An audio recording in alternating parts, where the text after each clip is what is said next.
Good evening, brothers. Can you all hear me? I want to make sure if you're in the chat, just give us a thumbs up to make sure that you can hear me.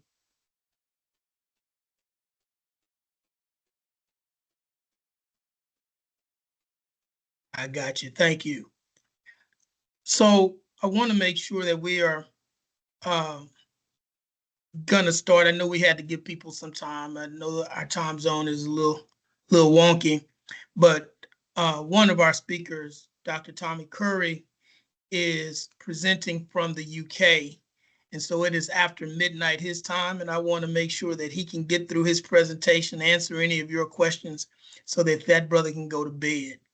So I want to make sure that we have an opportunity to give him the opportunity to do so and everybody else. So with that being said, um,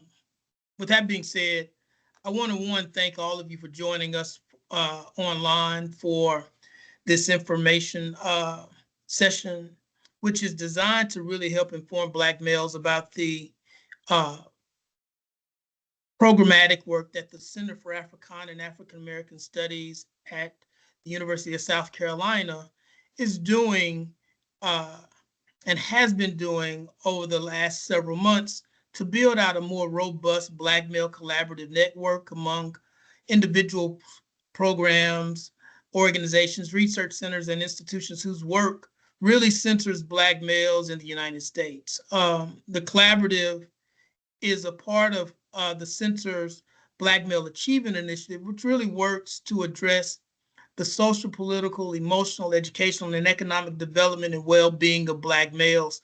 And this is what we call at CAAAS our speed agenda, which is really about improving Black male social well-being, trying to enhance their political engagement, promoting emotional support and mental health opportunities, as well as providing educational resources and economic development.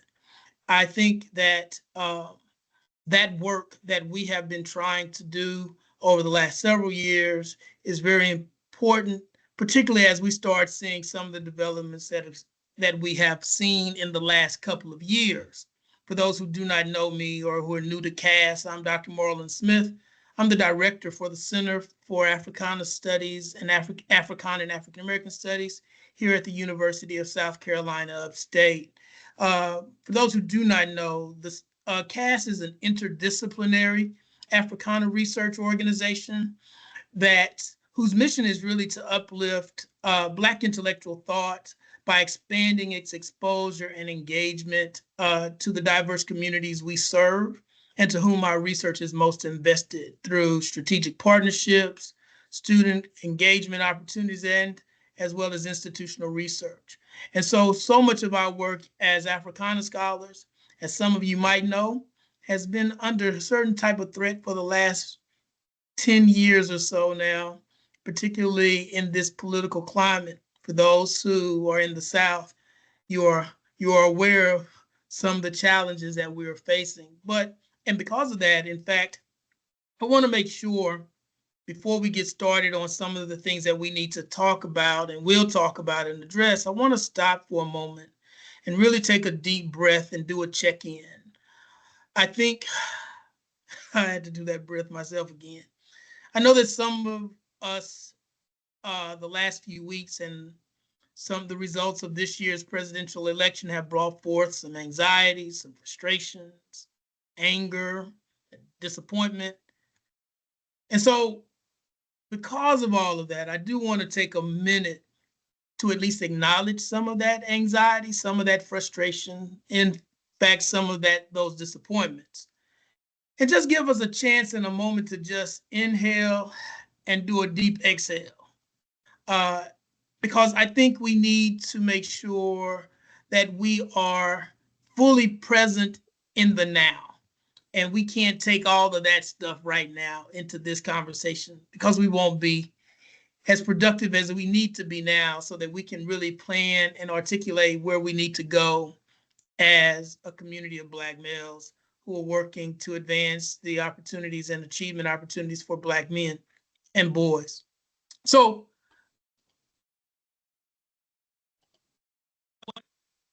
Relax yourself. Exhale real deep. And once you have yourself centered, I just love for you to check in with us in the chat. Just give us a thumbs up or say you're okay, you're checked in, you're doing okay just by typing that in the chat. And that'll give us a way of just knowing, brothers, your mental health, your emotional health, you're doing a little bit of, you're doing as good as could be expected in this time.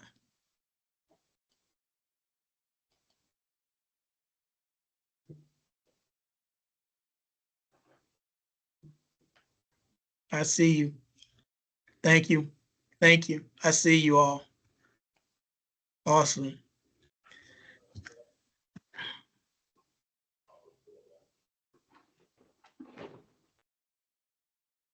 Good. I'm glad you're okay, brother. It's been a week. It's been a week. Appreciate that, Dr. Curry. So because I know I want to be respectful of everybody's time. I appreciate you all so much logging in. And so part of the thing that I want to make sure that we're talking about is why we're here, what the objectives of our meeting today is. And so part of what I want to make sure that we understand, bloody but unbowed, brother, I see you. Yes, we are.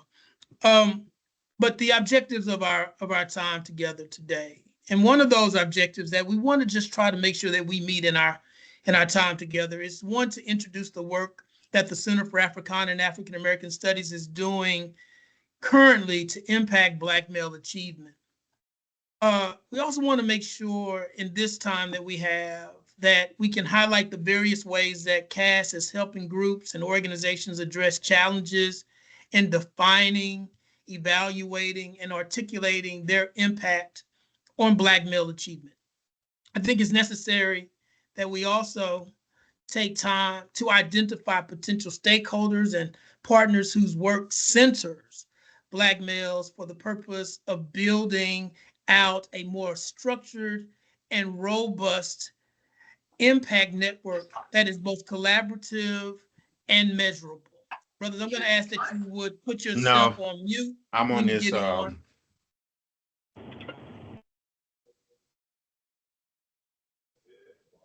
The other is we want to really outline benefits and pathways that CAAAS has developed to help stakeholders and partners build capacity and connect across different regions. Those are our objectives. That's what we're going to try to make sure that we can at least get solved or at least begin to address in this time that we have together. Now, that being said, I want to also make sure that we really clearly articulate what we're not trying to do today. And that is, one, we're not trying to build out a new program or institutions or organizations for Black males. I believe through the research that we have done that we got a lot of the organizations, we got enough programs, we got a lot of institutions and organizations that are working with Black males. What we don't have is a robust collaborative effort that can help us better understand and navigate the challenges through an impact model. We also are not trying to repeat failed initiatives and programs of the past. We're trying to learn from history, which means that we need to take the best of what we have gathered, what we have understood, and move forward with a new vision and new opportunities and possibilities. We're also not trying to lead protest movements and activist rallies. We are going to leave that to those in our Black churches, our Black activist groups, and our social justice organizations. And to be clear, that is not to suggest that that work is not important. But I think it's just, we need to just be understand that that's not the work that CAAAS is doing. While we will definitely want to make sure that there's space for that type of activity, it's just not the work that we're engaged in doing. And we're also not trying to deploy symbolic gestures in public relations and media campaigns that do not have a measurable outcome. We will keep that again in the hands of our elected officials and Black entertainers and others. And again, it is not to suggest that we don't need that work. It is to only say that it is not the work that CAAAS is doing. And we want to make sure that we are clear about what we are and are not doing. That being said, we really do need to also then think about and be clear about what is it we are trying to do so that we can make sure that we're being held accountable to doing that kind of work. If we don't know, once again, if we don't know what we're supposed to be doing, then we can't determine. If we don't know where we're supposed to be going, then we don't know when we've gotten there. And so what CAAAS is really trying to do is we're trying to build an institutional research and evaluation hub that will support programs, institutions, centers, etc., working to advance Black male achievement outcomes. As I said, we've already seen across various regions that communities have great programs, grassroots organizations, institutions that are doing great work. What we have noticed is those institutions are failing in the collaborative impact model that would allow us to really advance the work that they are doing so that we can see greater achievement outcomes for Black males. We're also what we're doing here at CAAAS is also providing an institutional backbone for groups and organizations, as well as helping to organize and network key stakeholders whose programs, policies, and initiatives centers Black male achievement. There's two things that I want to make sure that you understand when we say that, gentlemen, is that one, we have many organizations that are doing work, but because of their structure, their size, and capacity, they're not able to really grow and really show greater impact in the work that they're doing, which means that they need larger institutions to help backbone the work that they're doing. That work from program design to fund development requires a type of institutional backboning that will give them the capability to build capacity in their work. But we're also trying to do that work, do that type of partnering with organizations that are centering Black male achievement.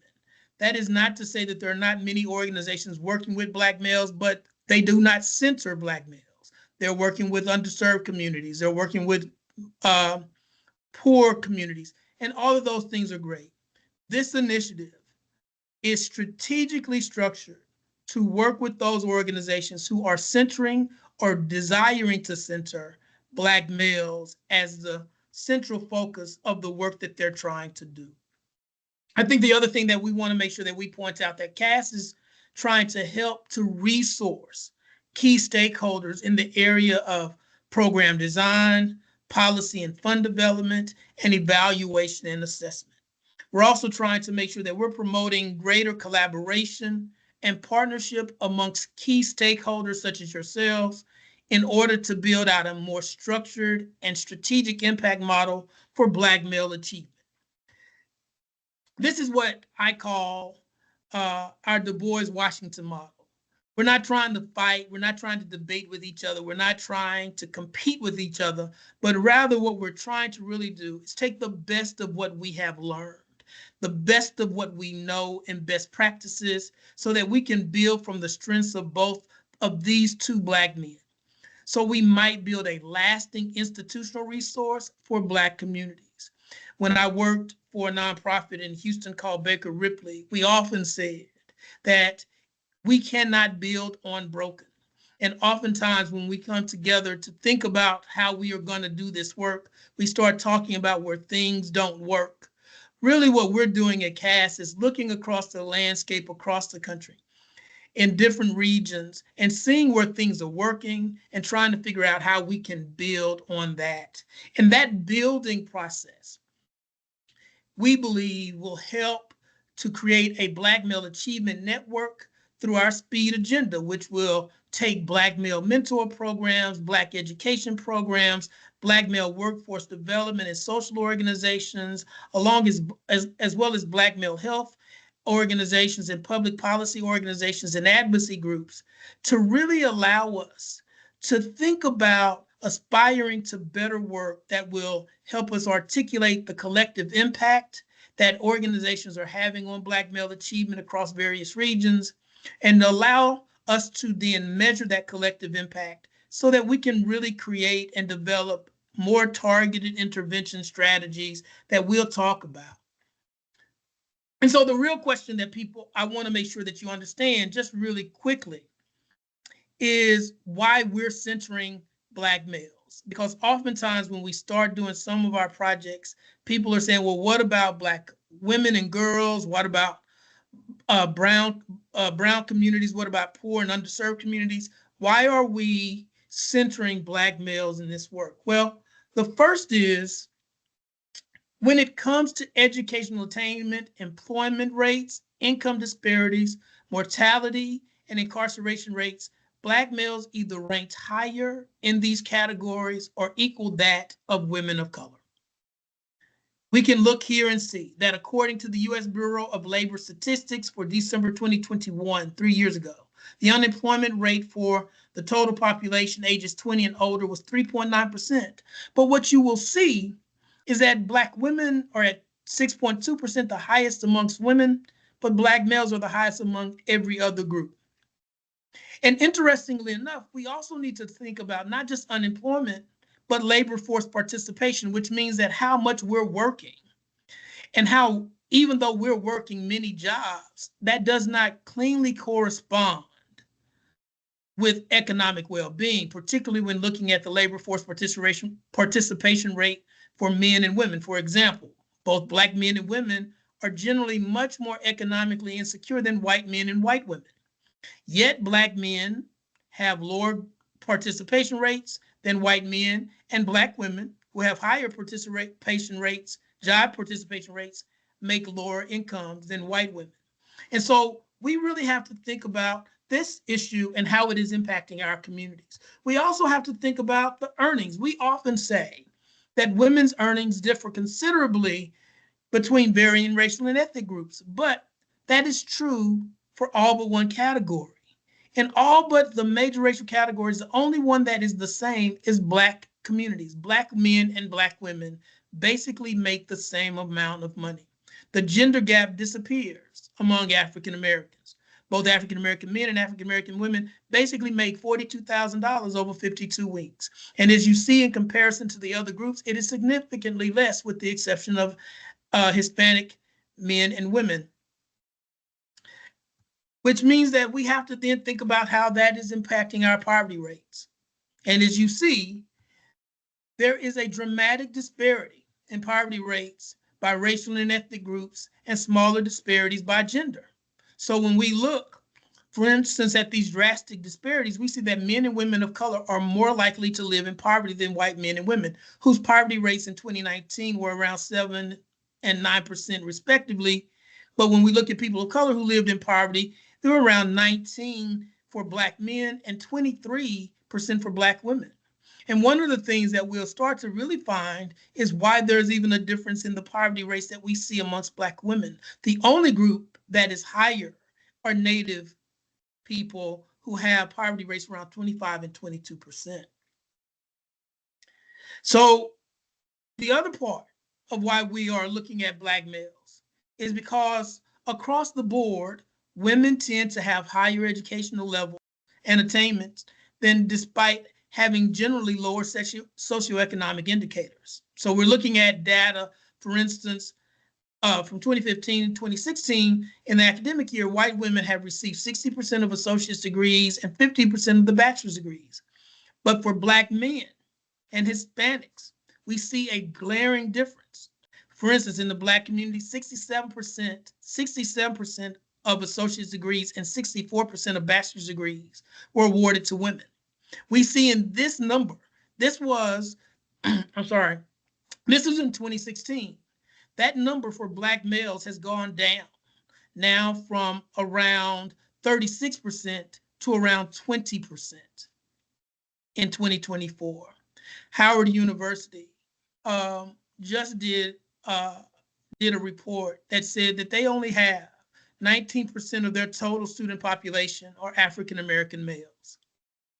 We have learned a lot when it comes to the issue of educational attainment. So it's not just the need to also look at Black males, specifically because of these educational, employment, and mortality rates. But it is also important to look at Black males specifically because in these employment numbers and income numbers that we look at, what we often overlook is how incarceration or Black males who work in what we call the informal sector, you know, those brothers who come mow your lawn or fix your car, their income is not reported in these numbers. They're in the what we call the informal or dark sector. They don't get put in the unemployment figures. They don't get put in the poverty figures. And so when we think about that significant number, we start seeing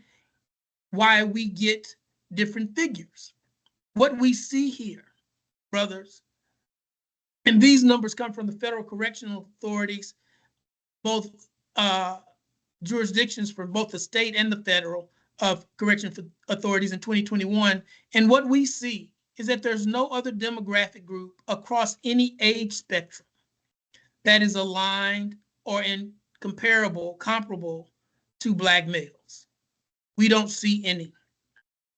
These incarceration figures are directly related to work opportunities, income gaps, and poverty, because also men who are incarcerated are not a part of those unemployment figures, those poverty numbers, and we can't then really truly start thinking about these wealth gaps until we include them in these figures. And so part of the reason that we are centering Black males is because we need to understand how we address these educational gaps, how we understand employment income numbers, and also that we can't really fully or accurately create a robust Black communities or economies if we continue to align Black males' experiences and social conditions to white males' experiences and white male patriarchy. The numbers will never come out the same, and we'll never create solutions that directly affect them.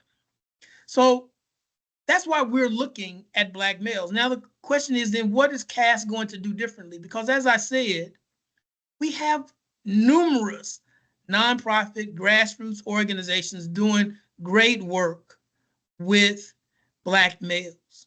We have fraternal organizations, we have churches. So what are we trying to do differently so that we can start to impact some of the numbers that we just saw? Well, one, we are building a Black collaborative that is helping organizations to, one, reframe how we talk about Black males. Oftentimes, we use anecdotal experiences to talk about Black males in ways that is not truly indicative of the things that Black males are experiencing. I'll give you a great example. You all know the whole conversation in this last couple of weeks about Black males' political engagement.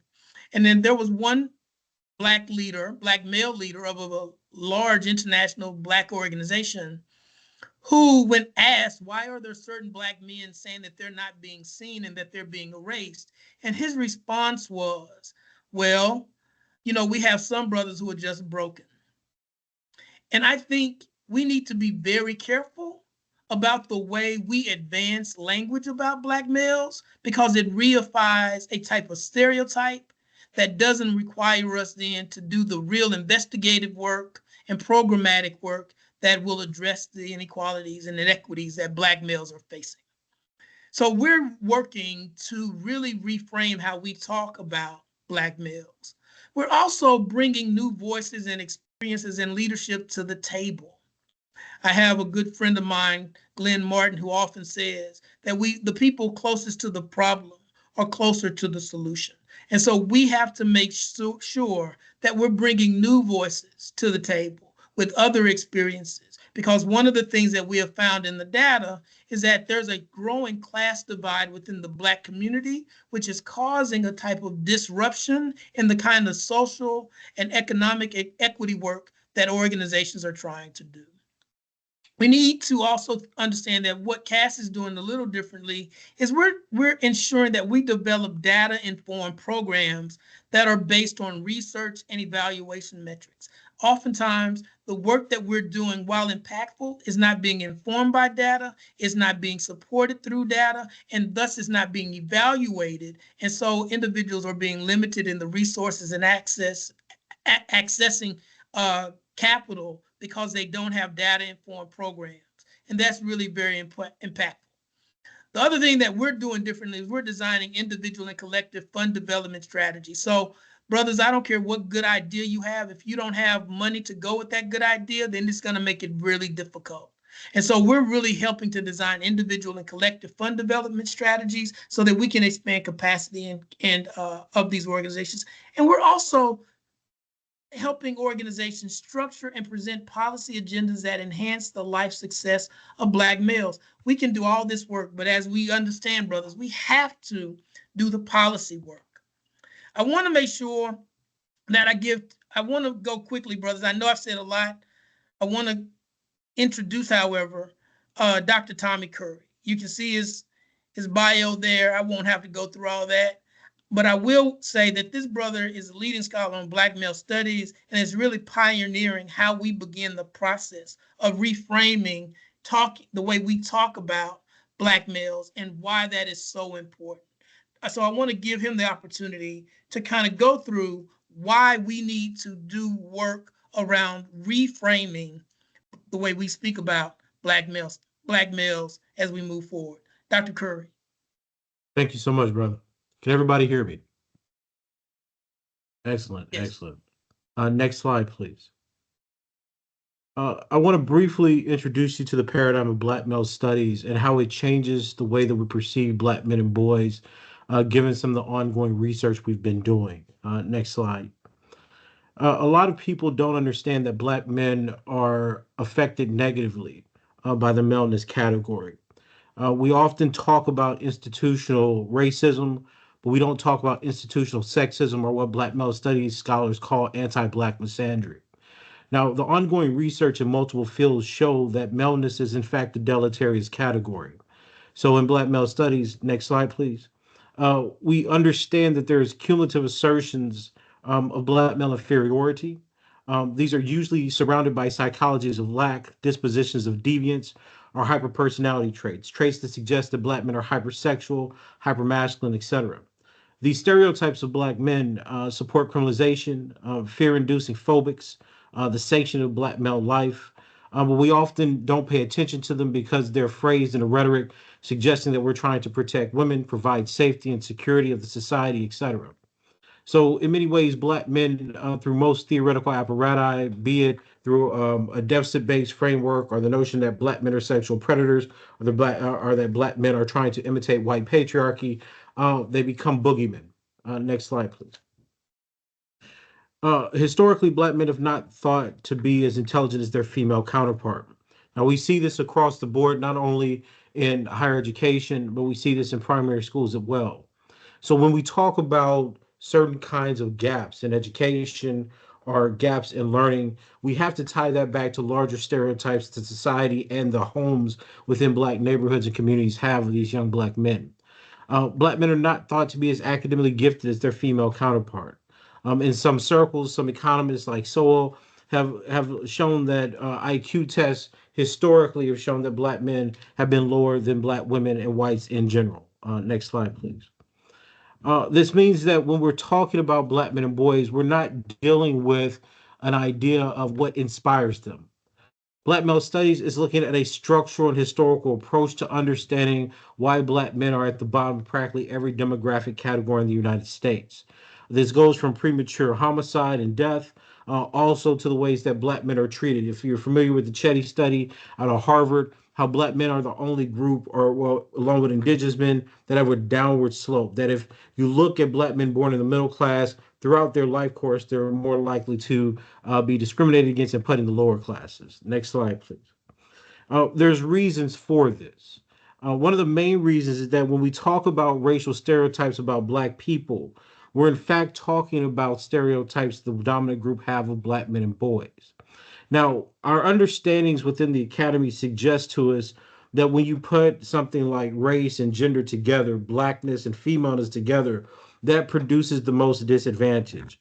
Well, that's a popular trope. That's not what's bared out when we look at empirical research. What we find is that stereotypes of criminality, et cetera, are activated by male traits. In other words, when white people think about dangers, white people think about crime, individuals within society think about people who pose the greatest threat, they imagine those people to be male. That means that when we're talking about racism in the United States, is very much aligned with the kinds of biases and the kinds of disadvantages that people want to impart on black males as one of the kind of preeminent subjects of racial characteristics. Next slide, please. So what ends up happening, as we know, is that we have increased risk for premature mortality. Police killings is something that's been out in the public quite recently, but I don't think people grasp just how different the risks to black men are. The odds ratios, or rather the risk ratios, are extraordinary when you're looking at black men in the United States. So if you're thinking about per 100,000 over life course, roughly 96 per 100,000 black men will be killed compared to 5.4 per 100,000 of black women. That's because the maleness of that black men hold, the way they're perceived, is a fundamental danger in the minds of even college educated whites. Next slide, please. This is exactly the study that was done by people like E. Ashby Plant and colleagues. What they found was that white participants showed a pronounced bias towards shooting black men, but a bias away from shooting black women and white in-group members. So this is really important that even when they studied college educated whites, they were biased away from shooting female suspects even when they're armed. So even when a black woman or a white woman was armed, they tended to shoot unarmed black men even more. Next slide, please. So this demonstrates the kind of error that you're dealing with. And while this is one study, we found that this extends across a range of different subjects. So if you're looking at some of the formability studies or even the ways that people perceive threats, you will find that black men, simply by having their names heard or perceiving them, seeing a black man, is going to make people think that they're stronger, more aggressive, more formidable, and a danger to one's own safety. Next slide.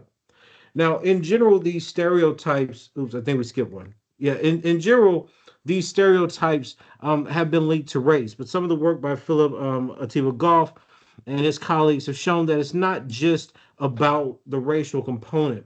That when we're engaging black men in social spaces, what we're actually talking about is a form of dehumanization. Black men are more likely to be associated with apes. There's a simianization effect. And the effect of that is that they white people in dominant groups tend to empathize with them less. That means that they're willing to see more violence imparted against black men and boys because they don't see them as actually being human beings. Now, this is a profound finding because again, we're not talking about the idea that we can just change people's minds. We're talking about certain kind of psychological and institutional dispositions that frame black men in such a way, black males in such a way that they cannot be integrated within civil society. Next slide, please. We also see this when we're talking about the ways that black men are associated with danger. Now, Troutwater found that when you're looking at black male targets, they get more attentional resources. So if you're in imagine if you're in a room and someone throws a snake there, you're going to always be on the lookout for that danger. So black males seem to have the same kind of provocation in the white mind with snakes, spiders, or angry faces. Now, this is important because white Americans' initial early automatic evaluation of black men is they fundamentally pose a survival threat. Now, this level of engagement of attentional resources that are directed towards black men suggests that any kind of interventions we do have to involve a very strong resocialization and attenuation of these kind of threat constructions. Next slide, please. Now, one of the other areas that Black male studies is extremely concerned with is sexual vulnerability and abuse. Often when we talk about black men, we assume that the only things that can harm them are in fact bullets. But when we look at the data, we see high levels of intimate partner violence, intimate partner homicide, and sexual abuse over life course. Next slide, please. Now, this is a brief summary of some of the most recent data from the CDC. And what you see is that when you're looking at 12-month prevalence of contact sexual violence, physical violence, and stalking for intimate partners over 12 months, that black men at 11.6% appear to be higher than black women and white women. Now, many people don't expect this to be the case, but historically, in our communities, black men have experienced some of the highest rates of intimate partner violence and intimate partner homicide. For example, the very first national study of intimate partner violence was done in 1976 with the National Family Violence Survey. In that survey, black men were killed at a rate similar to that of white women. From 1976 to 1990, black men had the highest levels of intimate partner homicide in the black community. That trend didn't reverse until 1993. Next slide, please. Now we see similar levels of sexual vulnerability among black men and boys. Now, NISVS or CDC data starts cataloging sexual abuse only at the ages of 18. When we look at child sexual abuse, black boys have some of the earliest ages of sexual debut in the country, between the ages of 9 and 14. But when you look at the age of 18 forward, we see a few interesting findings. One is that we're looking at made to penetrate violence, which was a category that was created by the FBI in 2012. We see that 6.5% of black men experience contact sexual violence. This includes rape, being made to penetrate, sexual coercion, as well as unwanted sexual contact. Now, this puts them in the same range. The confidence intervals overlap, but it puts them in the same range of the kind of sexual violence that black women experience and a higher level of sexual violence and abuse that white women experience in 12-month prevalence. Now, while it's true that women generally have a higher lifetime prevalence of rape and sexual coercion, what's interesting is that when you're looking at men specifically, the majority of the perpetrators made to penetrate violence are women at 78.5%, of sexual coercion at 81.6%, and unwanted sexual contact at 53%. Now, what this suggests to us is that there's a level of victimization and vulnerability that's currently not being considered when we're talking about young black men or the kinds of issues and trauma that black men suffer over the course of their lives. Next slide, please. This manifests itself in a few different ways. One is, of course, depression, denial, antisocial behaviors. Actually, people who suffer from intimate partner violence, be it as children or young people, tend to perpetrate that kind of violence in peer relationships. But one of the things that we're really concerned with in Black male studies is suicide and depression, mental health outcomes. Now, in April of this year, Pew found that the rate of suicide among young black youth between 10 and 19 surpassed that of their white peers for the first time in 2022.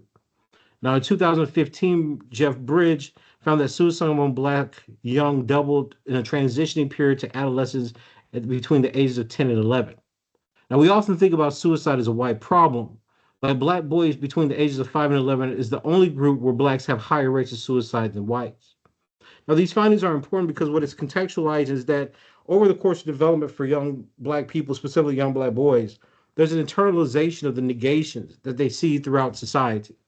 Uh, People have tried to describe this as black people needing, or black boys need more resilience, more compassion, more access to mental health services. All of that's true. Those are things that help deal with the problem. What's being overlooked, however, is the way that negative stereotypes and dehumanizing ideations in the society condition the way that institutions and individuals treat black males. We have not yet addressed that, nor have we engaged in serious studies that take that kind of component that black men and boys experience very seriously. Next slide, please. So, young black male mental health and suicide ideation is something that we hope to address, not only in structuring future research, but also developing intervention programs. Next slide, please. So, disproportionately, black boys suffer the worst outcomes.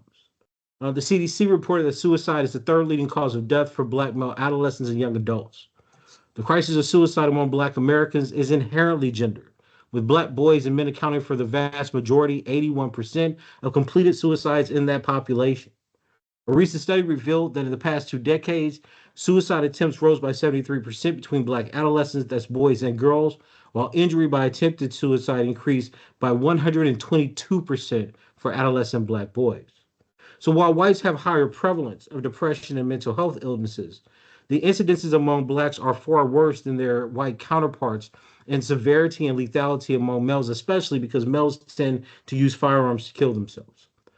Black male depression is often perceived and diagnosed as anger, aggression, and dysfunction rather than a mental health condition.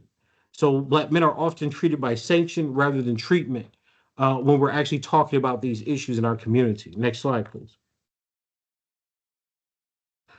Education and class do not, in fact, mitigate the negative outcomes that are associated with depression in black men and boys. A good colleague of mine, Shervin Asari, has done lots of research on diminished returns, and what he's found is that even when you control for class and years of education, you do not find that black men gain anything from that. And I want to say this very clearly because it's especially important. Many of our remedies for black boys have been around the issue of achievement. That if we can inspire them to complete high school, get degrees, that their lives will improve because education is a mechanism of social mobility. It pulls you out of the negative health consequences, be they physical or mental, into a much safer environment where you can have a higher quality of life. This is not true for black men and boys. The higher a black man goes in class, in education, we do not see a decrease in depression. We do not see a decrease in cardiovascular disease, and we certainly do not see a decrease in the impacts of allostatic load. So it means that across life course, black men are just as vulnerable as some of their lower class and uneducated counterparts to depression and the effects of suicide ideation. Next slide, please. So what are the key takeaways for this? The first is that we need deliberate interventions and funding driving evidence-based research into black male outcomes and experiential measures of discrimination and negation. And I want to second something that Dr. Smith said. Most of the dominant research in the academy around black men and boys focuses on the toxicity and what we call mimeticism, the idea that black men simply want to be white men. None of the empirical, sociological, or ethnographical research supports that view. Black men have a different concept of manhood. Black men are much more interdependent. Black men support, linking faiths and anti-sexist initiatives and childcare reforms much more so than white men or white women. But despite all that evidence for the last 40 years, black men are framed in such a way that they're savage, regressive, and somehow antisocial. We also need programs of massive resocialization aimed at driving scholarship beyond deficit, cultural, and sex-based frameworks. Feminist and intersexual accounts of compensatory and mimetic manhood. And compensatory masculinity is something that's very, very important. It appears not only in the academy, but it appears in many of the activist circles, which suggest that black men turn to domestic abuse, turn to sexual abuse and sexual predation as a way to reclaim power that's been taken from them in a racist society. This view has no evidence. We've seen decades upon decades of research refuting this claim. But despite this, this is something that circulates within the popular media. And as we saw in the election, it was something that was used to explain why there was allegedly this exodus of black men from the Democratic Party to Trump, as if they would gain something through patriarchal power. As the numbers show in the latest polls, that's not the case. But nonetheless, the story still circulates to explain various aspects of black male life and black male failures. Interventions and programming addressing the sexual targeting or formability of black males, as well as their sexual vulnerability, like child abuse, be it physical or sexual, intimate partner violence, and intimate partner homicide, are definitely needed. These interventions are focusing on two things. When we traditionally talk about black men, be it in the masculinity literature or in the higher education literature, we talk about black men as threats. There's mountains and mountains of evidence from various disciplines that show that people fear black men. That's not really debatable. But that's only one part of the kind of trauma and the kind of etiology of depression and mental health outcomes that black men suffer from. We have to start looking more carefully at how black men understand themselves in personal spaces and intimate relationships. Histories of abuse from mothers or fathers impact them over life course. Physical and sexual abuse from their loved ones, partners in their current lives, adolescence forwards, impacts them. These are aspects of life that are not currently being considered when we talk about the need to address black men's outcomes. So what Black Male Studies is trying to do is create a conceptual framework that is evidence-based, that can be used in various scientific justifications for funding and for research, and trying to re-socialize not only the way that we see black men and boys, but the way that scholarship and institutions can actually address their participation in larger society. That being said, I think that it's so vitally important for us to not only think about the condition that Black men or boys are in, but think about the way we're thinking about Black males, how we conceptualize them, how we understand their trials and tribulations, and actually how we can link the theories and implementations that we have for institutions to our aspirations they have a brighter future. So thank you very much for your time. Brothers, I know that is a lot of information at one time. And I know we went through it fast. Let me tell you one of the things that I want to make sure that you take note of is one, that what we are doing oftentimes to assist Black males does not align with the data that individuals like Dr. Tommy Curry have given us. And so we wonder why over the span of a lifetime, we're not seeing the quote, what he just said, the achievement goals that we think we're seeing. Because oftentimes what we have found, I often talk about my own experience of when I did some research on men in my fraternity in Houston, Texas, and realized that the average income for Black males in my fraternity was around $56,000, and they had about Antonio Johnson, I don't know if he's here, but I think it was like 1 or 2.3 kids. So in other words, we oftentimes are not very clear about the real experiences that Black men have. And as Dr. Curry points out, we often are not then speaking about that experiences of Black men in ways that allow them to really articulate what they're really going through, because we already have sometimes preconceived notions about what it is and how it is to talk about Black men. I'm not going to follow that all the way through, but we'll talk about that later. What I do want to do is really quickly move to a question and answer for Dr. Curry, because again, this brother's in the UK right now, and it's after midnight and around 1 o'clock his time in the morning. So do any of you have any questions that you want to ask Dr. Curry while we have him here so we can let him go afterwards? You can put it in the chat, or you can ask up here. Yeah, Charles Mann here in Spartanburg. Dr. Curry, would you call Black men, and when you were speaking, the one thing that came to my mind is that Black men seem like an extinct species, or on the verge of it. Mm-hmm. Is that a fair interpretation of my brain? Well, it's a question of what you mean by extinction. I mean, we'll certainly have the numbers of Black men in the United States, but in terms of any positive social metrics, those are quickly decreasing. So there are some studies that project that in the next 40 years, we'll have almost close to 0% of Black men that's going to be in college. So they're going to move, because of the way that discrimination operates, they're going to move into blue collar, non-college degree holding occupations. We have an increasing signal that Black men are going to fall out of the middle class almost completely because of the strength of social mobility and downward mobility, the effects of underemployment and unemployment. So the picture is getting worse. We have notions that suggest that Black men are fine. That it's we're trying to confront the pathological frame, saying that no Black men are succeeding with evidence of Black men succeeding. But when you talk about the whole group, the health of the group, the whole demographic is something that's in peril, and that's more what we're talking about. We'll always have Black men in the United States, but in terms of Black men that are educated in the middle class, that have social, political power, and mobility, those are the things that, as a group, it will certainly lose over the coming decades. Eric Foster, you have a question for Dr. Curry. Yes, Dr. Curry. First off, thank you for sharing, man. This was amazing. I love the work that you're doing. I do plan on reading it. I'm a doctoral student myself. Being that you're located in the UK, my question would be, do you see that these patterns are almost symmetrical or literally almost the same in the US versus the UK? Yes, we see the population is different, right? In Scotland, there's only 0.7% of Black people, 0.3% are males, but you see the same kind of downward mobility and discrimination that's targeting racially subordinate groups of men from Africa and the Caribbean, both in housing. You see the same thing with like COVID rates and healthcare, life expectancy, and institutional discrimination on jobs.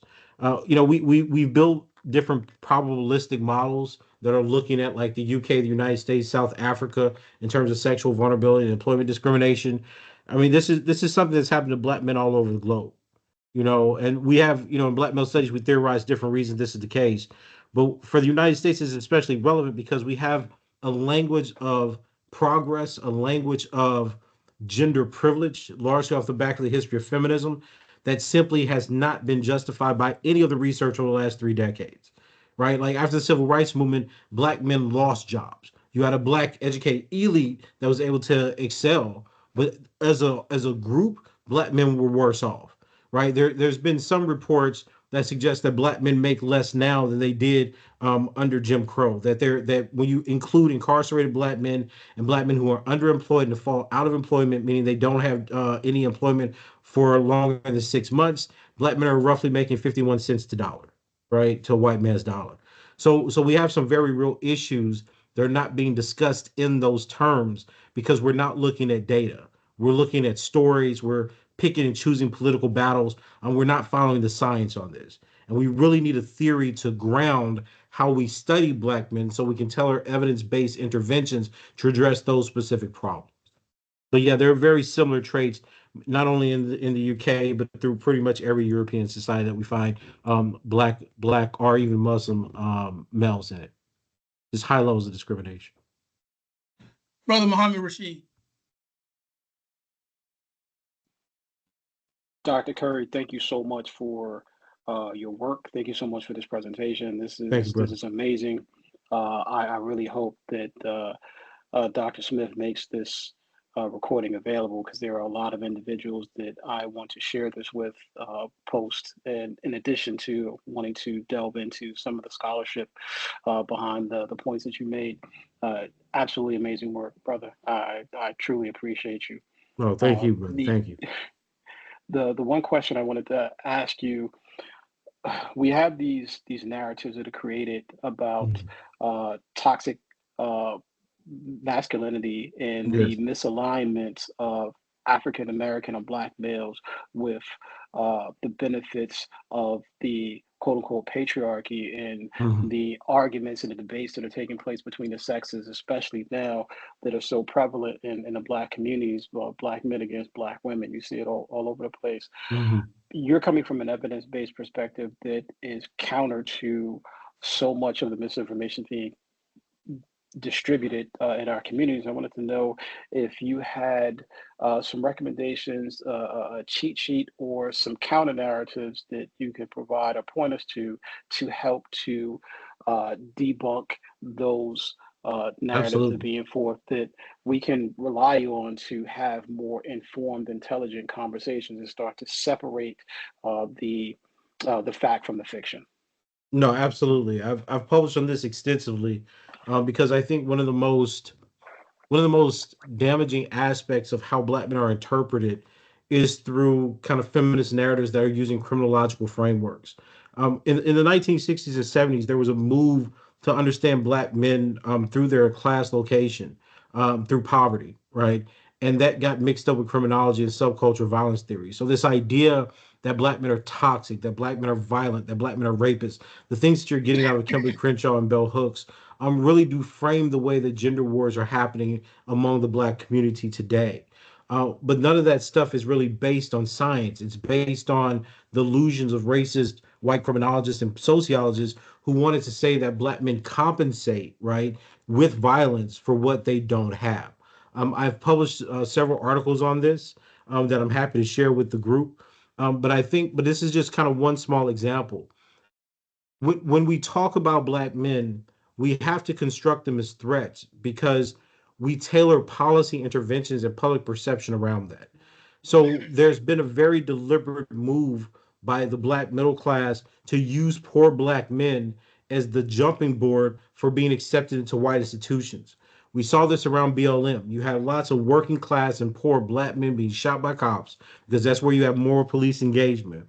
If somehow black academics, black activists, and people that were running nonprofit became welcome to the Ivy League and got Guggenheims and MacArthur's. We have to understand the ways in which black male death and debasement have been used as a launch pad for larger race-based accessibility schemes. So the gender wars is just one aspect of how black male life and death is used in the spotlight to reward some people while denigrating others. But I'm happy to share the research that we've published, and even talk to you one on one if you'd like, just about the context of how these things got started and why they keep enduring despite the evidence. My brother, I'm looking Dr. forward to that Howard Henderson. conversation. Dr. Henderson. Thank you, brother. Dr. Henderson, are you there? I see your hand raised. I see him. I'm going to go once or twice. Dr. Henderson, you there? There he goes. Yeah, he was put on stuck on mute. Okay. We can't hear you, sir. Quiet. Can you hear me now? Can you hear me now? Yes, Yes, I can sir. hear you now. Yes, I can. Hey, sorry about that. For some reason, my computer doesn't like to switch between Teams and Zoom, so I'm here, and Okay. I appreciate the talk, brother. There is a question I have, and I'm here, but it'll chime out on me in a minute. But you mentioned a point that I think is very important, and I'd like to hear you expound on this a little more, because I can see this being taken a different direction than maybe what you intended. Sure. But you mentioned this whole notion that education is not necessarily a buffer for black male health outcomes. Yes. Yes. And that's a very important conversation. Can you expound on that? Sure. Because that area is very interesting, because there has to be some subtle nuances in that place in terms of longevity of life, quality of life, education, income. Can you expound on that a little more? And again, I'm happy to do so. Happy to do so. So we largely understand that class position. Yeah, I think there's an echo, brother. Okay. Thank you. So we largely understand that class position correlates to various comorbidities: high blood pressure, depression, cardiovascular disease, etc. The problem is that there are other variables that are affecting black men over their life course despite their class position. So if you say, okay, poverty causes high blood pressure and stress, when black men, because of high levels of societal discrimination, get a degree and move into the middle class, they still deal with racism, what we call anti-black misandry, racial battle fatigue, and stress. Those other factors of racism that are attached to them as black men negates the benefits of the social mobility that they somehow escaped from poverty to the middle class. So we work off models in epidemiology that assume that the middle class have better health than people who are impoverished. And education is one of the tools by which one moves from the impoverished class to the middle class. But we don't understand that when you're talking about certain groups like black men, that the kinds of racism and discrimination and hostility they experience in that middle class sector negates all the benefits they got from escaping poverty. Now, that's not to say that education isn't useful and doesn't increase one's resource acquisition. That's not the argument. The argument is that over life course, there's such negativity associated with being a black male that you don't get any of the benefits of the alleged class mobility. And this is why it's important to be interdisciplinary, because then when you look at the stuff like Chetty, black men, because they're discriminated against so harshly, have a tendency, even when they're in the middle class, to constantly be threatened with going down to the lower classes. So this is what you see: black men last hired, first fired. You see black men that are looking at underemployment, and this is a really important point. Underemployment is where you're not working full-time jobs, so you can work two part-time jobs.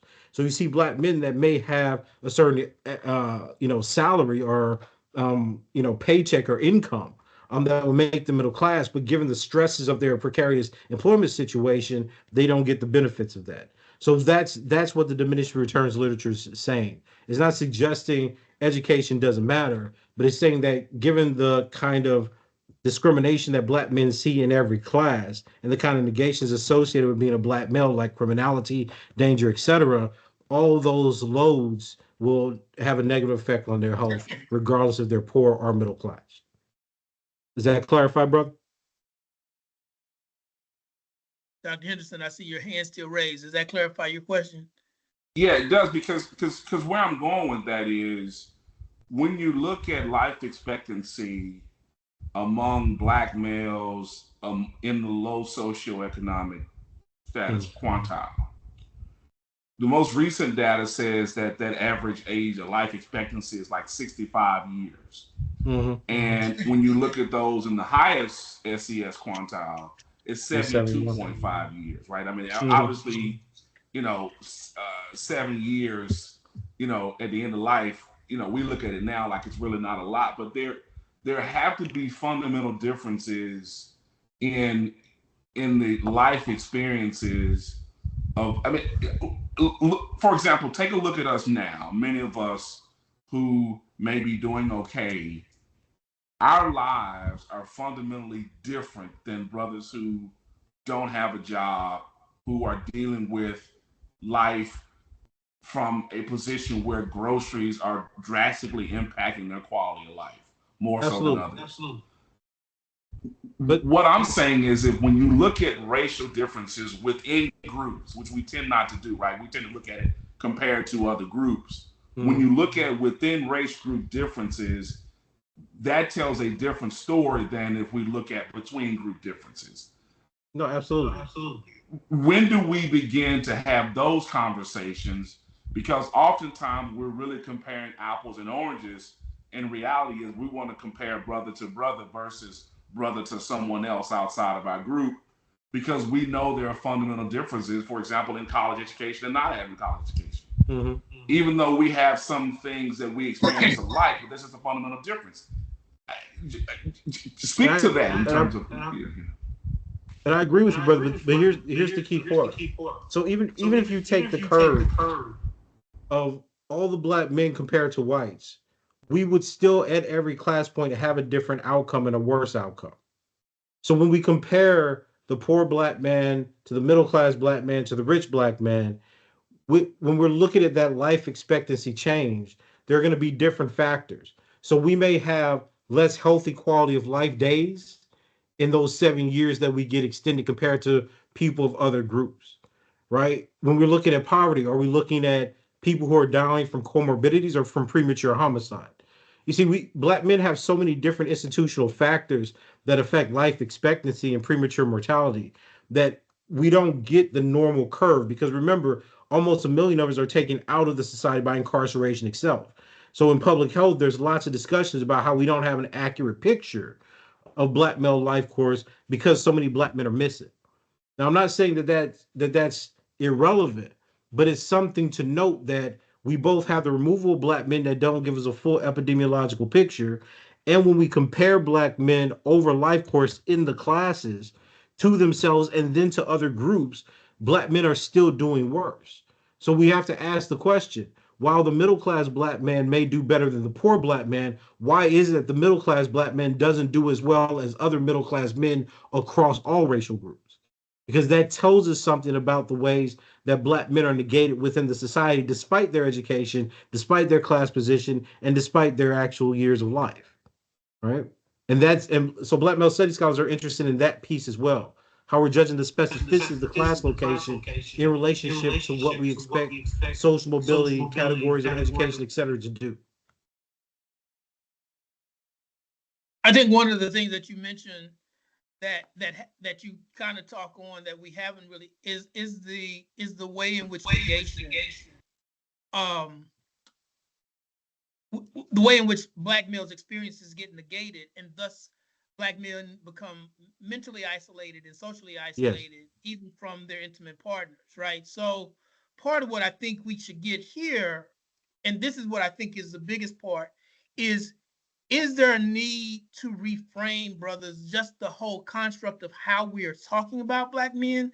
And how do we do that in a way that is first within our communities? Again, I think part of the things that I see with the way in which we talk about Black men happens within our own class differentials, right?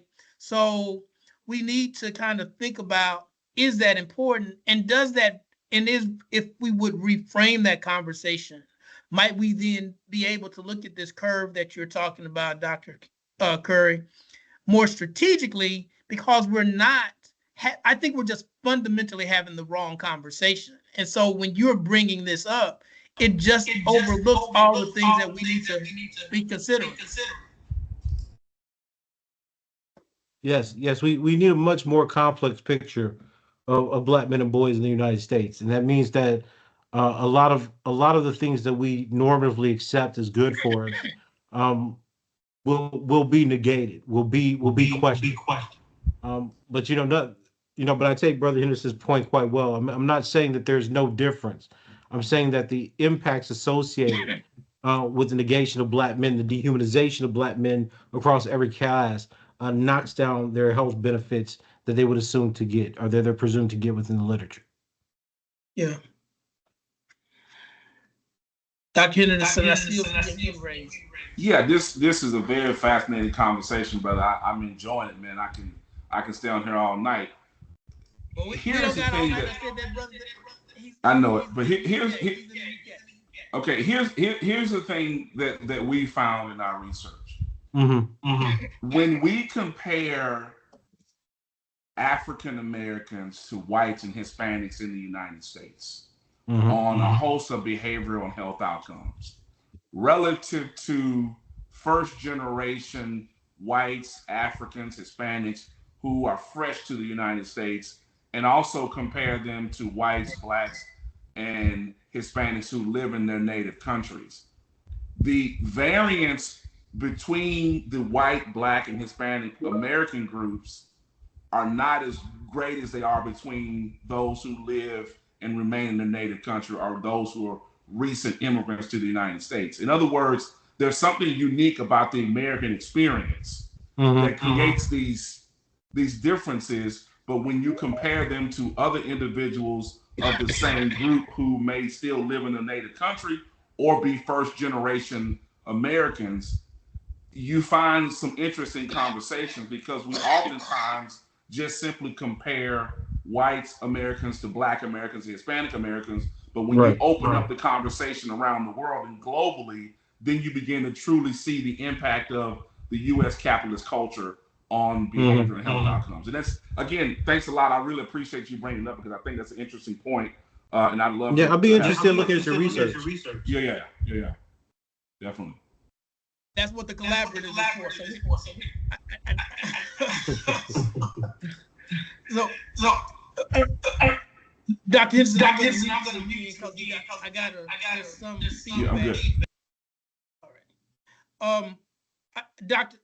Mason, I see your statement. I just want to make sure that I am placing that on record. Dr. Curry, Dr. Mason says that a comparative analysis that is inclusive of the variables mentioned and ensures that a representative sample would go a long way in identifying the issues, as well as give rise to mitigating against the identified causations would be beneficial. No, absolutely would. Yeah, absolutely.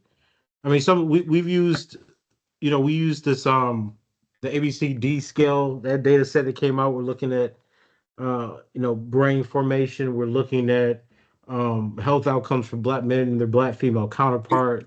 This is it's ongoing work. So absolutely. I mean, I think the way that we've talked about black male health outcomes in this country is that we presuppose shorter lives without a possibility of intervention.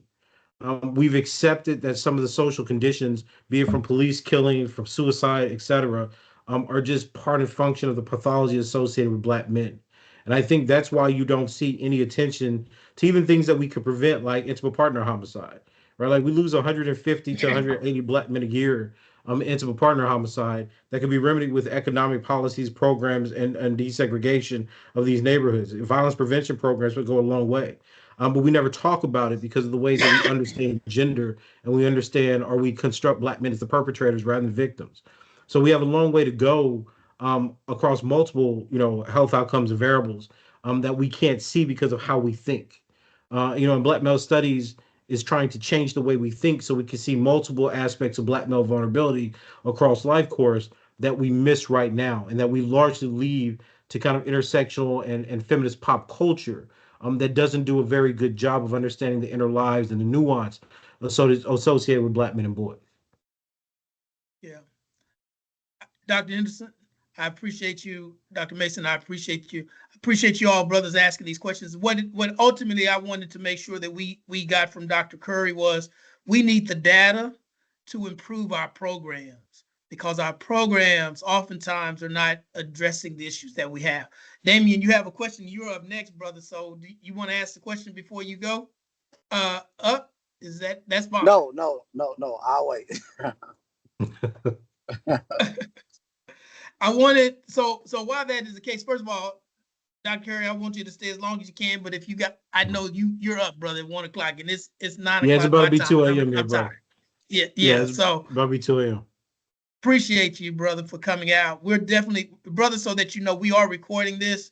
So we're going to, so that individuals can know. Dr. Mason is still talking to us in the chat. We're going to record that and give it to you later, Dr. Curry, so that you can go. Excellent. All right. Thank you again, brother. All right. Thank you, brother, so much for attending. And I appreciate the comments. Gentlemen, one of the other things that I said is when we talked about the things that we're trying to do differently is we're trying to bring new and diverse voices to the table. Not only are we needing programs that are evaluated and that are data centered, but we're also needing to make sure that the people who are closer to the problems that we are talking about are oftentimes not being given a seat at the table, so that we can really understand how to improve the work that we're doing on behalf of Black males, particularly Black males who don't have PhDs, all these scholarly conversations that we're having here. And I want to make sure that we don't get the scholarly conversation confused with the pragmatic work that we're trying to apply that scholarship to.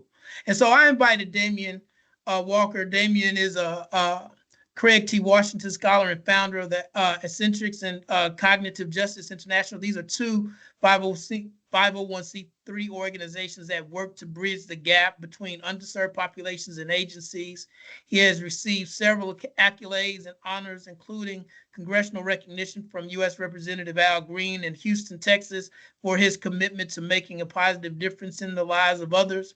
But I want you to also know that in 1993, this brother was arrested at the age of 16 and certified as an adult, and for several aggravated offenses, and served 17 years in prison.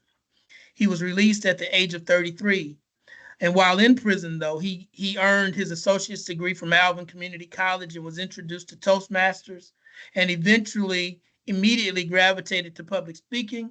And due to that success, he became the Gavel president. Upon his release from prison, he went on to earn his bachelor's degree from the University of Houston in broadcast journalism. And he's currently works with formerly incarcerated men and women in underserved communities, as well as community service agencies looking to develop strategies that will improve life success for men and women impacted by criminal justice. I want to introduce you all. We're not going to go as long as Dr. Curry did, I promise you, to Damien Walker. Thank you, Marlon. Thank you. And I apologize, guys. I'm driving, so I can't come on camera. I just left an event, rushing home to the wife, and blessed, and I get the opportunity to be on the Isaiah Factor tonight in Houston. If you guys don't know about that, that's a show that those in Houston that do work, we all enjoy being on that show. And I want to start out by saying thank you, Dr. Smith, and telling a quick story, guys. So when I was being released from prison, I had earned a degree from Alvin Community College while I was in prison. And in my degree, my social security number, I had to sign 000689714. And 689714 was my TDC number. As Martin said, I got arrested at the age of 16, certified as an adult, labeled the super predator, ended up signing for 5 25-year sentences, run concurrent, because they were trying to give me 150 years in 1994 at the age of 17, after I was certified for 4 aggravated robberies that I didn't do and a burglary of a habitation that I did.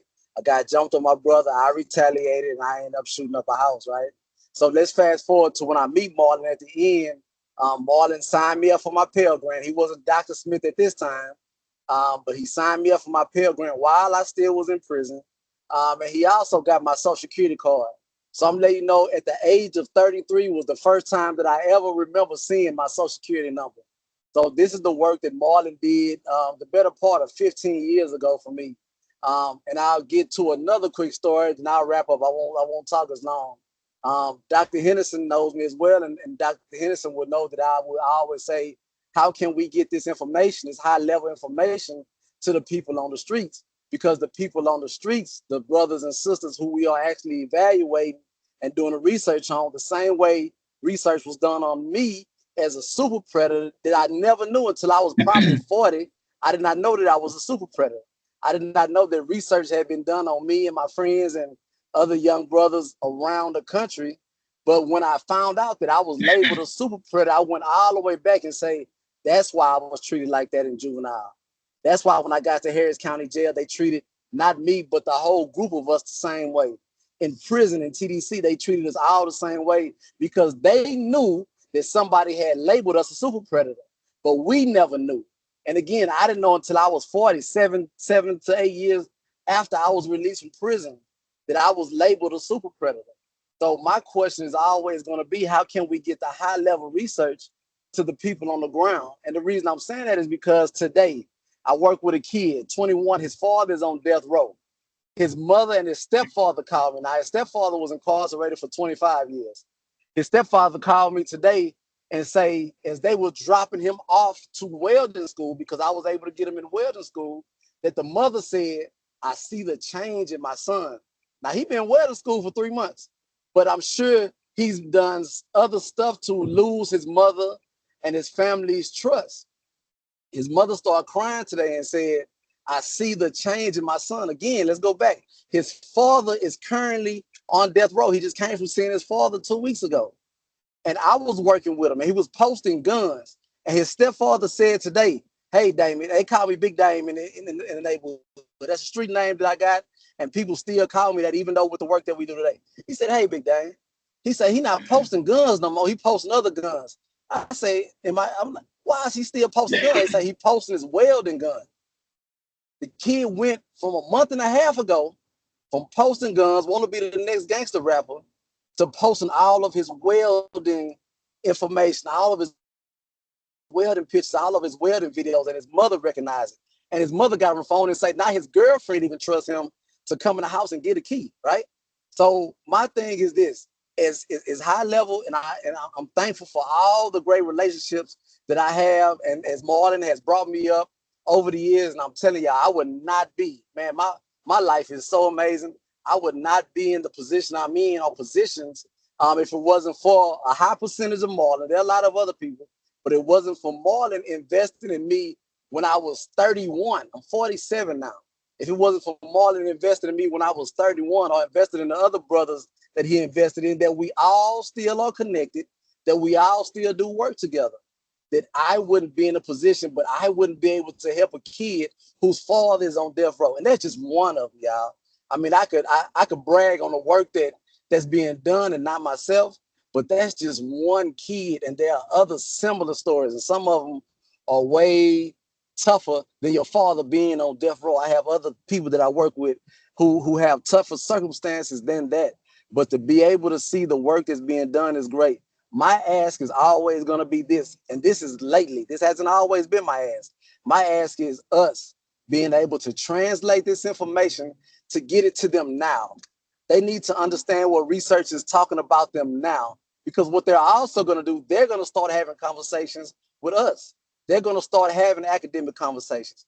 But I would not be able to be I would not be able to be in the position I'm in if it wasn't for being in these rooms with Marlon all the years ago. And even Dr. Henderson, when I was in rooms with Dr. Henderson all those years ago, and Dr. T, I didn't say nothing for 3 months because I didn't know what the hell y'all was talking about. But I stayed there. I stayed and I stayed. And now people are coming to me with the same question that I asked Marlon years ago with the same information. I just listened, and maybe I never told this here. I've just listened to Dr. Henderson talk. And he didn't have to tell me everything that he was talking about. And I took that back to my community. Just being in a room with brothers like this that's going on means the world. And I'm going to say to me and the population that I represent. So again, my ask is that we be able to translate this information sooner than later, because our brothers, our sisters are dying. I work out here saving lives in the community. I am in the trenches, beyond the trenches. And just like many of y'all came from, I'm still here. And I don't want to be here forever, y'all. My ask is that we get this information to the brothers, the sisters, to these communities sooner than later so they can understand what people are talking about them. That gives them ability to make the choice to not only adjust their behavior and adjust their mindset, but it gives them reasons why. It gives them data why. They pay attention to data because they pay attention to likes. Likes is data. They pay attention to data. They love data. But if we can be able to start to get that to them, I think that we will see a change that we couldn't even imagine because they don't have the information. The only information they have is what's been systematically and historically passed down to them, and that they still continue to make up in their minds that this is survival. It's not survival. It's not survival. So I thank you guys. I thank you, Marlon, for continuing to allow me to be a part of this conversation. And I'll be quiet. Damon, you do have a question from Dr. Mason. I'm going to take them up front, brothers. I was trying to wait to the end, but we're running over time, and I knew this was going to happen, so I'm trying to move quickly. So, Dr. Mason, what's your question? Mine. Keep going out on. After you started talking, the nature of my last question exactly to that issue. Say there's a definite difference in taking theory and put it into practice. We've got kind of went out on us, Doc. I don't know if y'all heard what he said. I couldn't hear it. Say it again, Marlon. Common solution strategies where it gets directly to the source, to the people. There's not trying to be intellectual with it, but just simply pragmatic with it.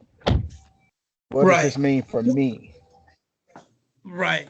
And part of what that's a great point. And so we're going to get to that, because what I needed us to know is that there's layers to the work that we have to do. And the people on the ground have to know. I tell people this all the time. I did not go get a PhD and pay all that money to write books and papers that nobody read. I went and got it because I needed to understand why the men that I was working with in these prisons and in our communities, in our schools, were not getting the benefit that I was getting and what the issues were. And we had to get the research done, and then we have to translate it. What CAAAS is looking to do is be that center, that hub, that one will help us do that, but also we need to get with these programs so that they can know what that research is saying. And so that they can apply it to their programs, and then we can go back. And so I'm getting ahead of myself, but you're right, Dr. Mason, we're going to get it down to the places where it needs to be. And we're working on how we get research like Dr. Curry, Dr. Henderson, and others down to the faces and in the places that are directly that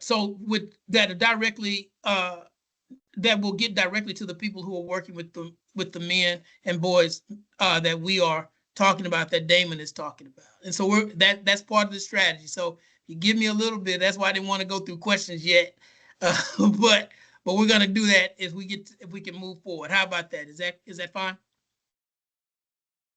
Fine by me. All right, thank you.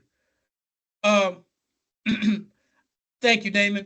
I want to take this time, Dr. Henderson, to kind of just talk to us really quick. We're over so much, brothers. So if we could talk really quickly, I wanted, for you all who don't know Dr. Henderson, he is the founding director of the Center for Justice Research and professor of Justice Administration in the Barbara Jordan Mickey Leland School of Public Affairs at Texas Southern University. He is also a non-resident senior fellow of governance studies at the Brookings Institution. And so he has a long credo, a long resume of things. He's a really smart guy. That's what it all boils down to. But he's also doing the work that we need in order to affect lives in the with men and black boys and black men in our communities. Dr. Henderson, I just want to give you can you give me 5 minutes, please? That's 5 minutes. Yeah, I'm gonna do you better than that. I'm gonna give you 3. And okay. and I'm gonna tweak this a little bit because I think it's very clear why we need research, but it's not as clear as how rapid that research needs to be made available, right? So let me use just this week real quick. The most recent data tells us that Kamala Harris saw a interesting downward spiral in the black male vote. It went from 80% in Biden in 2020 to 76% in this most recent election. Donald Trump saw support from black men rise to 24% from 12%. Okay. Here's the interesting stat that I want to throw out there. Young black men under the age of 45 showed an even more pronounced shift with 30% supporting Trump. Now, if these numbers don't underscore the urgent need for a deeper understanding of those factors influencing not only these shifts, but in understanding the black male, what I'm suggesting is everything we thought we knew about the black males, that is a previous generation. This is a new group of black men between the ages of 15 and 30 that we don't even understand.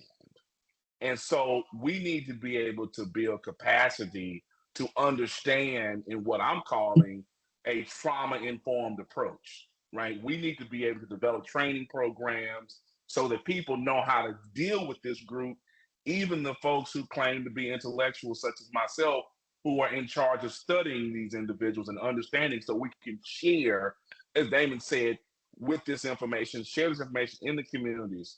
We have to be able to determine the impact of interventions. We have to be able to conduct assessments, evaluation.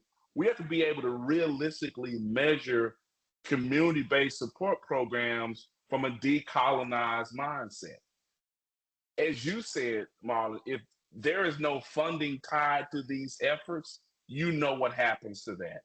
But let me go real quick and just say, listen, at the end of the day, we have to be able to create trauma-informed programs for these young black males. We have to be able to evaluate through a system of transparency and fairness.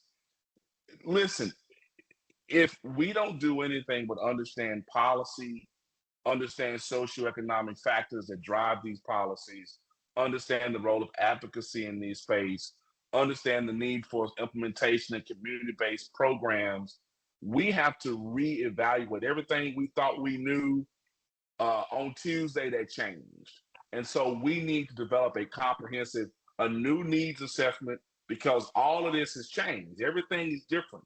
And if we don't believe what I'm saying today, wait until January and February, and we'll begin to see that what we thought we knew, we really don't know. We have to be able to begin to address intergenerational trauma, policy-based solutions, but we have to come back and develop a whole new strategy around economic empowerment, around education reform, and around health equity. I'm just proposing those and throwing those numbers out there because there has been a shift in the political landscape that was revealed by this most recent election that understands the importance of research and community engagement. As Black intellectuals, we have a responsibility to ensure that our work translates into tangible benefits for Black males in our communities. If we don't do it any other way than through a trauma-informed approach that's coupled with rigorous data analysis and community engagement, so that we can provide a model for how research can drive real-world progress, we have to continue to build capacity, determine impact, secure funding, design and effective programs and initiatives, inform policy decisions, and develop a comprehensive agenda that addresses the root cause of these disparities. At the end of the day, Marlon and brothers, if we don't commit to doing anything but producing information that's tangible, that's usable, and that's actionable, we're going to lose a generation of folks, and we got to be serious about that. And hopefully I didn't go over my time. You didn't, sir, and I appreciate you doing that. In fact, you talked about the money game, and I want to make sure that I get to introduce to you all Dr. Mohammed Abdul Rashid. Dr. Rashid is the Chief Advancement Officer and Lead Philanthropic Strategist for the Catholic Legal Immigration Network. It's a part of the Catholic Charities Network. Dr.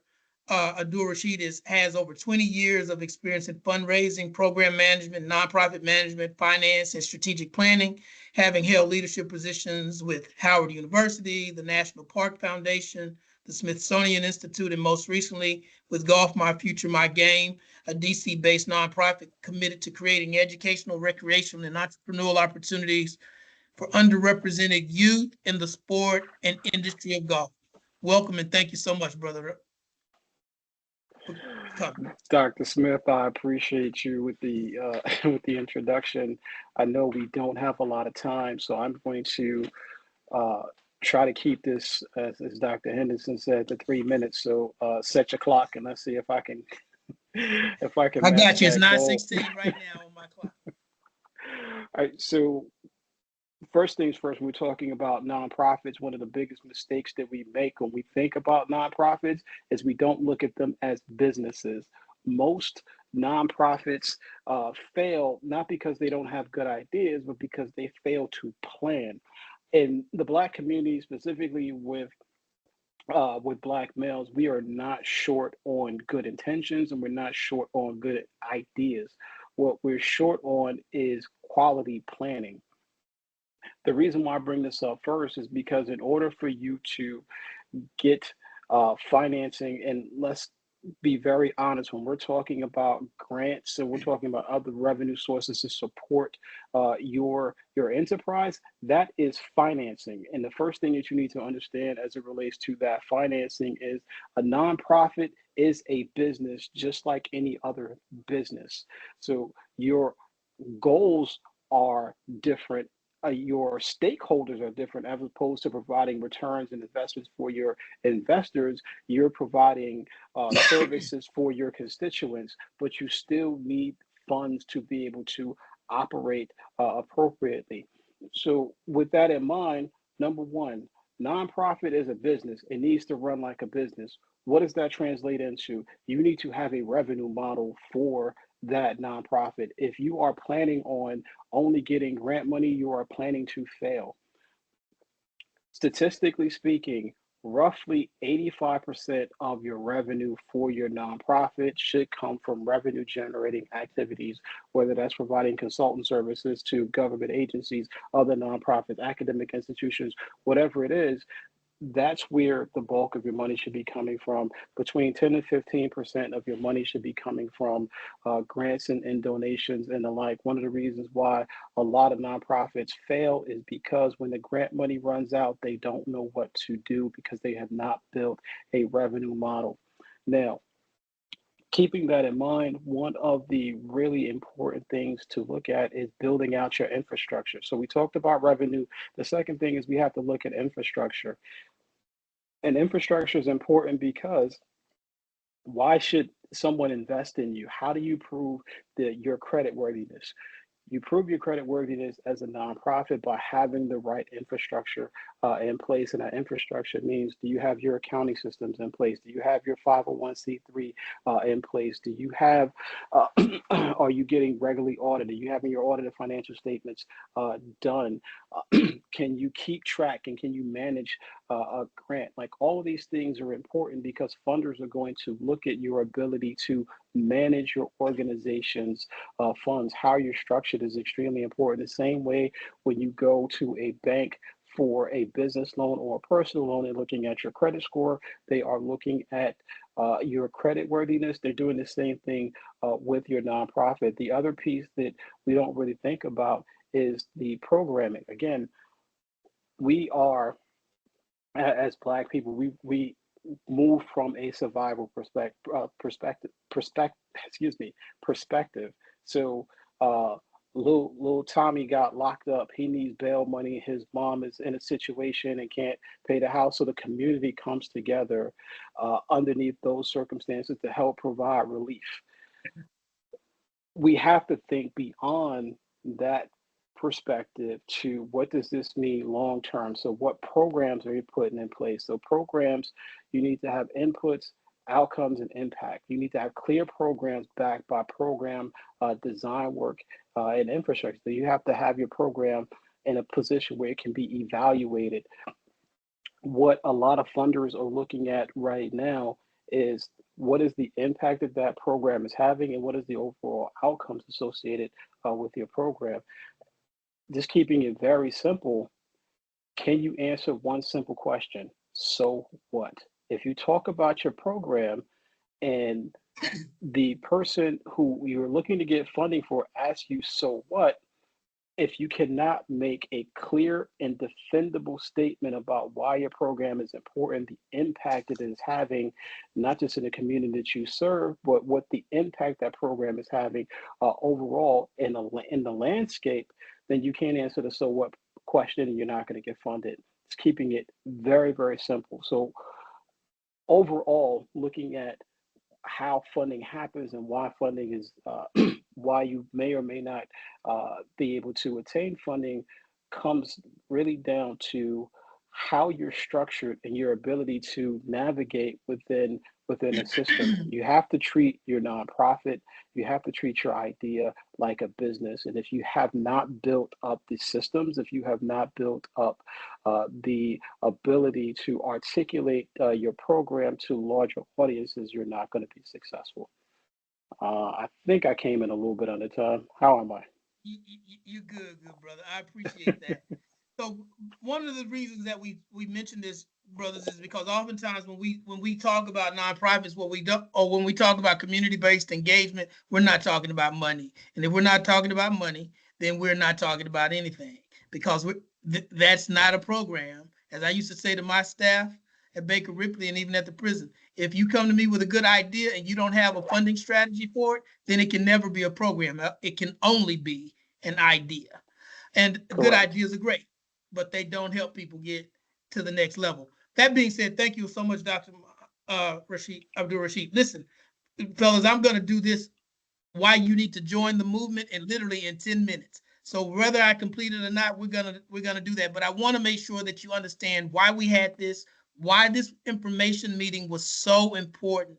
Because without the information and knowing why the information is helpful, we won't be able to actually get to the thing that we need to do. So part of what we need to try to do in order to meet the mission that CAAAS has put forward is, one, we need to engage Black males in our community. So that means we need you to help us organize in your region a series of workshops and small convenings so that we can capture the hopes and aspirations of Black males. Once again, Dr. Abdul Rashid just said, we will not be able to meet the demands of that we are being called to if we don't actually have a program design in place that helps nonprofits understand what their outcomes and impact models need to look like. We got to help them do that. But in order for us to do that, we need individuals in your regions, whether that's Houston, on the West Coast, in DMV area, South Carolina, North Carolina area, to help us organize a series of workshops so that we can do that convening. So we're asking you to help lead that initiative so that we can come and do that work. The other part is the work that we will do in order to make that possible is what we call appreciative inquiry. I'm not going to go through what appreciative inquiry, but that's the model that we utilize in order to engage Black men, in order to engage our communities, in order to build our programs with organizations. And once again, you may not be a nonprofit, you just may be a group. But what we need you to do is get connected to us so we can better define what we're trying to do and go through this appreciative inquiry process. Appreciative inquiry really is about five different tools that we engage in. That's defining the problem, discovering new solutions, dreaming about new ideas, designing the solution for the future, and delivering it to the people that are most impacted. And the goal is to make sure that in the process, we're building collective understandings. We're focusing on strengths as opposed to weaknesses. We're looking at an asset-based approach. And we understand, as Dr. Henderson just pointed out, that we got to have an evolution of people in programs. So what we may have done 5, 10, 15, 20 years ago, what we may have even done 3 years ago, may not be what we need to do or can do if we're going to be effective moving forward in the future. And so that means that we got to ask a different set of questions at each phase so that we can better understand that work. So if you start to help us coordinate these small summits across the various regions over the next year, then that allows us not only to define what we're trying to do, but also deliver the type of work and engagement activities that are necessary for us to move forward. The other thing that we need is to help us build out a network of collaborators and partners. That network includes then individuals. That means you have expertise and skills and talents and resources. We need to create a reservoir. Again, there are some organizations that are already doing that. So we're not trying to do something new. We're trying to build it. So if you're a plumber, a doctor, a lawyer, a mechanic, a teacher, a scholar, we need to start to create a reservoir of where those Black men are so that we can have a place where not only the center, but our communities know where they can go in order to get the resources. The biggest thing that we challenge is not that there aren't resources there, but we don't know where to go to get them. And we need to then, that means that if you're an informal group that works with Black males in one of our 5 program areas, we need you to come on board. We'll help structure your group so that you can be more impactful. If that means connecting you to a nonprofit or putting you up under backboning your work so that you can have the kind of resources and resources that you need to continue to do the work that you're doing. We also need service and fraternity organizations. We currently have programs, but my question is, how are we measuring the impact of those programs? And are we expanding those programs past this, so that we are capturing all the types of Black males that we also need, that we're missing? We need nonprofit and faith-based organizations to come on board in this network. Again, we're not trying to build new programs. We're trying to make sure that these programs are working, these individuals, these programs, these groups are working within the spaces that we're doing. And that includes our schools and universities. So we need the individuals who are doing that research, because we need to create a reservoir of research that speaks to the various things that we just talked about here. And so by doing that, we get to bring this work together, Black male programs and centers and organizations and schools, and connect them to the real lived experiences of Black males. And that's what makes this a Black male collaborative.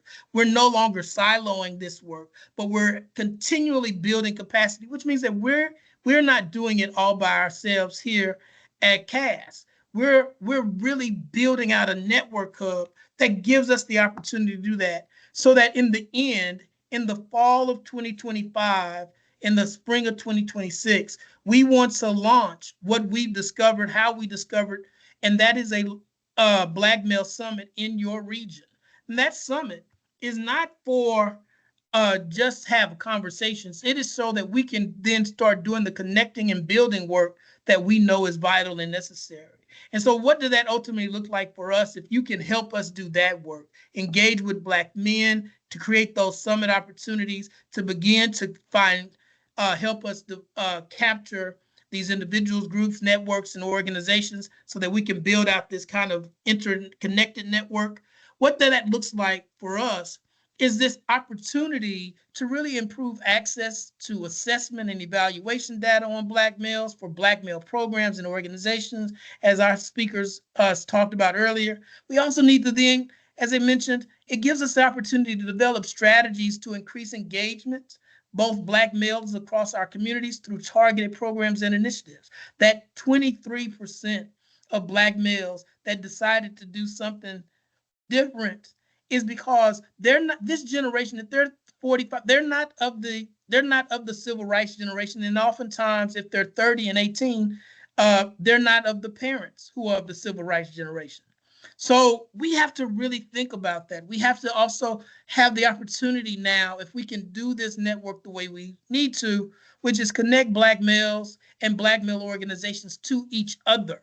We need to see each other more and do the kind of connective, collaborative work. And I'm going to go on ahead and use that word again about money, because funders need to see impact. You're going to have impact when you're working together to improve those outcomes for Black males. This is our timeline. We're taping this so some of you all will see this, but what we have put in place here over the next 12 to 14 months is milestones that we came from an organizing committee that met over the last couple of months with me as I've been doing this work here at CAAAS to kind of create milestones and metrics that we need to develop. One of those is just, we've already done the program outline, but the next thing that we need to do, as I said, that I need your help on, is to create Black Male Summits regional calendar events. So that means that we need to have summits in Houston and Dallas and San Antonio. We need to have them in California and Los Angeles and Oakland and in the DMV and in South Carolina and Spartanburg and Greenville and Charlotte. We need to create that map and create individuals who will help us in those various regions create that work. And that means working with those groups, nonprofit churches and others to help us get that on track. By the middle, between the first and second quarter of next year, so that we can create a Black Male Impact Scorecard, which means where are we at right now and where do we need to go? If we are at a place where we have 20% of Black males who are in college and HBCUs, what do we need to do to boost that number up? If we're trying to deal with these types of unemployment data numbers, where do we start and where do we need to go? And part of the reason that we want to do that is because we want our communities to hold us accountable to the thing that we say we're trying to get accomplished, which means that we'll make sure that we create a space where community members, nonprofit organizations can come and look at that dashboard and look at the impact areas that we're trying to address, so that we can, in the end, launch that Black Male Summit in the fall in the various regions that we are trying to do this work. So what we would ultimately end up doing is creating a Black Male Summit in your region that will bring all of these stakeholders and Black males to the table in your region to get the training, services, resources that we say that they need from that impact scorecard, so that we can begin to measure how effective we're doing moving forward. Brothers, I'm going to say that's the kind of staying connected thing that I need you all to do. So I have the information from your emails. I want to make sure that I'm asking each of you to bring 2 more brothers or organizations to the table with you if you're willing to stay committed to this work. Again, as Dr. Muhammad said, this is not going to be an overnight work. This is a long-term work that we're doing at CAAAS. And so we need you to bring those people to the table for us so that we can continue to build out this program and stay connected to us, brothers, so that we can help you stay abreast of what we're trying to do to impact Black males. I did that in 10 minutes, I hope. Any questions before I let you go here?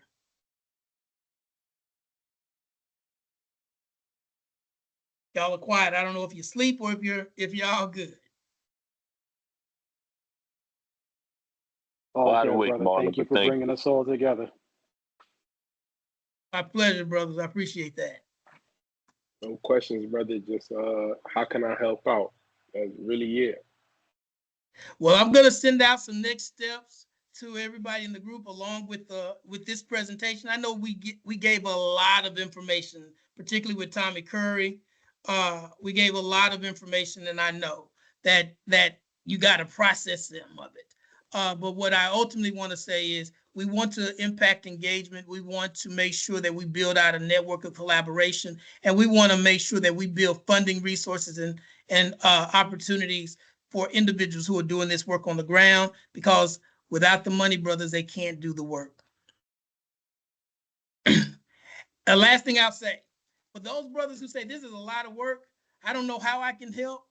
I will tell you this, brothers, you can always donate to individually or as your organization who wants to donate to the center to support this work as we continue to move it along. I say this like I used to say to my fraternity brothers. I know you're busy and you sometimes don't have the time to come to a chapter meeting, but you can send us your dues and we'll utilize them until you can show up. We can do the same thing here at CAAAS. If you're so busy, you got things going on, work, family, and jobs, I appreciate it. But a donation to the center will ensure that this work gets done. And believe me, it goes to the ground, to the people who are closest to the problem. Thank you once again, brothers, for coming out. I will be sending this information and this presentation along with next steps to make sure DeMarco and others, y'all can get connected and contribute to what we're trying to build. Have a great one. You too.